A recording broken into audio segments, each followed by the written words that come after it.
The book of Acts chapter 24, verse 14. But this I confess unto thee, that after the way which they call heresy, so worship I the God of my fathers, believing in all things which are written in the law and in the prophets.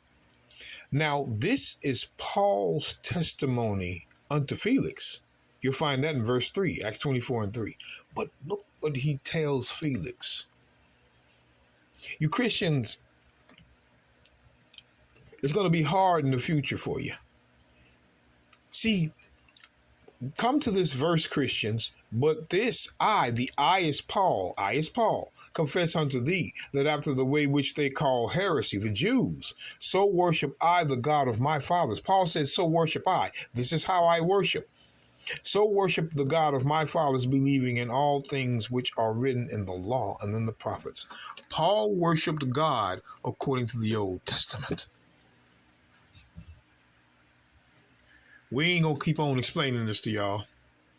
We ain't going to keep on showing what we know and it be cast aside. No,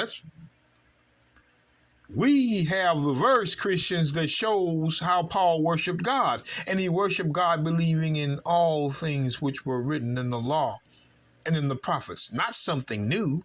Paul worshiped God believing in all things written in the law and in the prophets.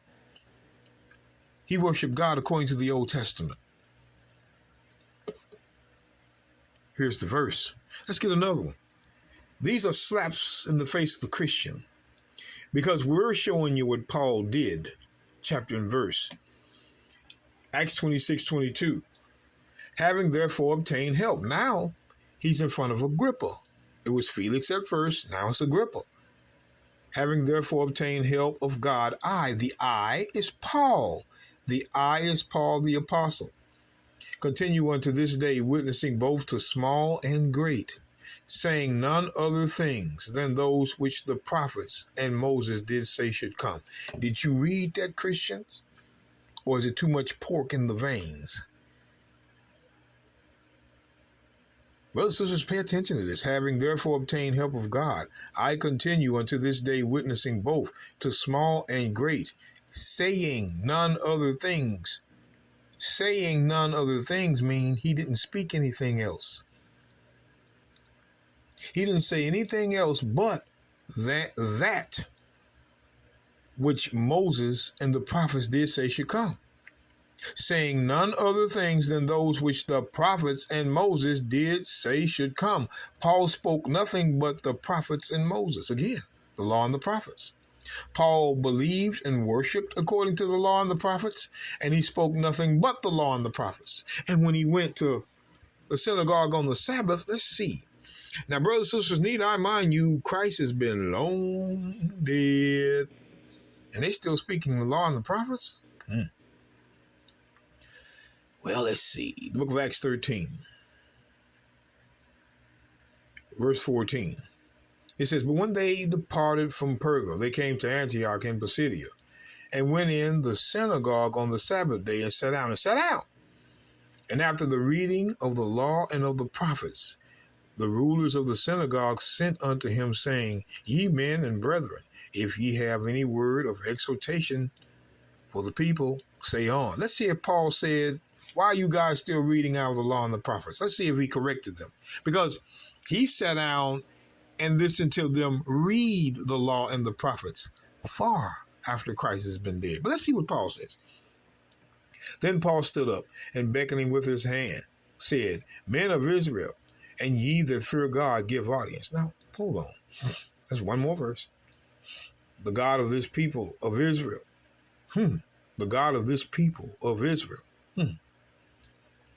Paul just said God belongs to Israel in this verse. Right here. The God of this people Israel chose our fathers and exalted the people when they dwelt as strangers in the land of Egypt. And with a high arm brought he them out. He's going over the Old Testament itself. This is found in the law. Why didn't Paul tell them, hey man, why are we still reading the law and the prophets? Because that's what he believed in and taught himself. Duh. Brothers and sisters, these Christians,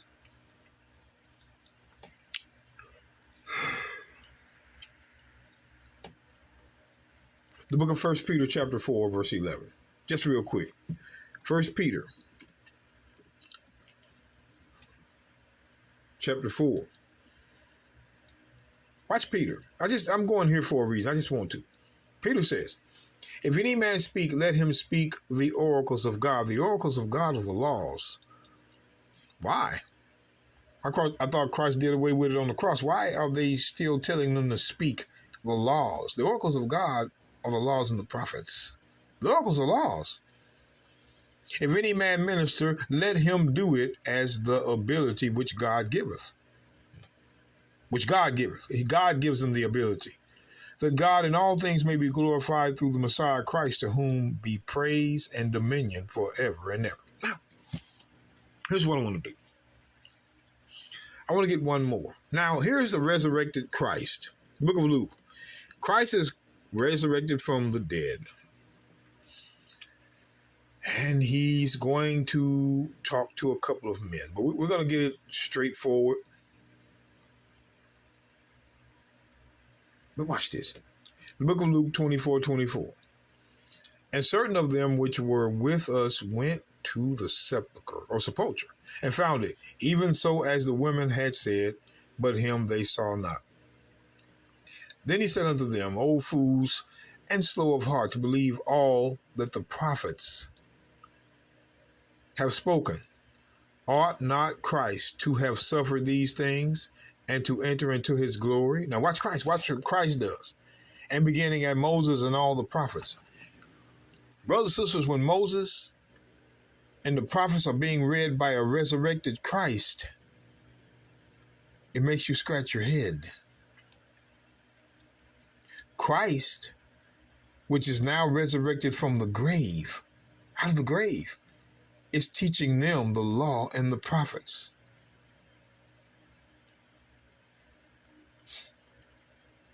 Why is a resurrected Christ teaching the Old Testament? And beginning at Moses and all the prophets, he expounded unto them in all things. Expounded unto them in all the scriptures, the things concerning himself. A resurrected Christ is teaching them the Old Testament concerning himself. Now you got to wonder. This is where I want to go with it. I want to spend my last couple of minutes here. The book of Luke chapter 16.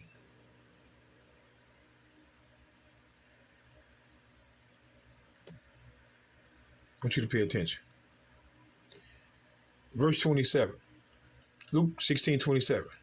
Then he said, I pray thee, therefore, Father, that thou wouldest send him to my father's house. For I have 5 brethren, that he may testify unto them, lest they also come to this place of torment. Now, we're talking about the place of torment. The place of torment now. This is a parable, but we're going to go over this parable, and the place of torment is listed. But look, watch this. Watch this. But Abraham saith unto him, they have Moses and the prophets. Let them hear them.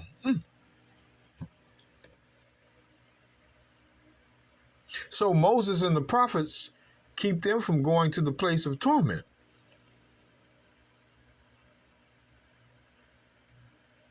Let's do this again. Abraham saith unto him, they have Moses and the prophets. Let them hear them. Uh-oh. But watch what happens. Here's your Christian. And he said, Nay, Father Abraham, but if one went unto them from the dead, which is Christ, they will repent. But watch this. And he said unto him, if they hear not Moses and the prophets, neither will they be persuaded, though one rose from the dead. Look at that. You know why he said that? They wouldn't be persuaded. If they wouldn't be persuaded of Moses, they wouldn't be persuaded of me either, because of John 5. Verse 46. For had ye believed Moses, ye would have believed me, for he wrote of me.